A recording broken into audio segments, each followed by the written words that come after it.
And then he went and made some news because he called out Mexico and Canada. And I mean, it wasn't 24 hours that he said that he was going to put tariffs on Mexico and Canada if they did not help with the flow of illegal immigration and stop the flow of fentanyl.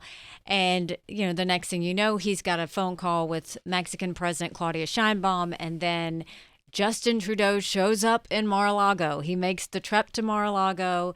He has dinner with the president. The president claims he wants Canada to become the 51st state. But bottom line, what happened with the call and what happened with Mar-a-Lago?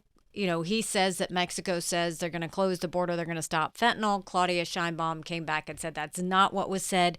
Regardless, the fact that he got attention on it, now, the rubber has to meet the road. They've got to do something. And I think he's absolutely right. Mexico has to be held accountable for this. They can't just say, oh, we can't help it.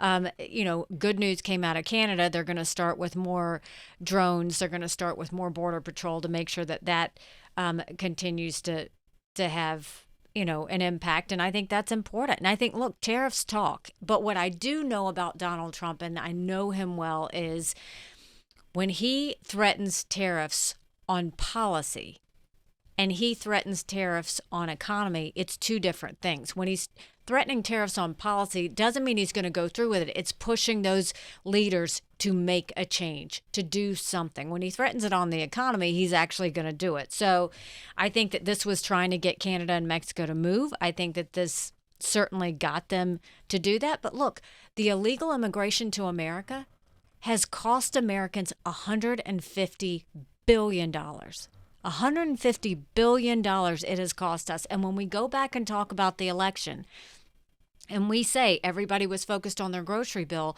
what got them so upset was when you're struggling to pay your grocery bill, why are you paying for the education of illegal immigrants? Why are you paying for the health care of illegal immigrants? Why are you paying for additional law enforcement of illegal immigrants at the tune of $150 billion when you can't afford your grocery bill?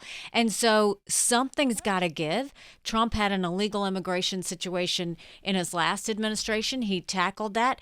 He's got a much bigger issue to deal with that Joe Biden left him with. He's going to have to tackle that. And there is no time to waste on that, because you look at what's happened and you look at the situation that we have with illegal immigrants. It's bad. More Americans have died of fentanyl than the number of U.S. military killed in the Vietnam, Iraq, and Afghanistan wars combined. An average of 75,000 a year have died due to fentanyl. Then you go and you look, border officials seized just last year 27,000 pounds of fentanyl, which is close to the amount of fentanyl they got the 3 previous years combined. 85% of the fentanyl seizures happened at an official border crossing. So we know 85% is happening at the border checkpoints. And so if that doesn't say exactly what's happening in the drug trafficking, I mean, that's why we have to have more border patrol. That's why we have to have their backs.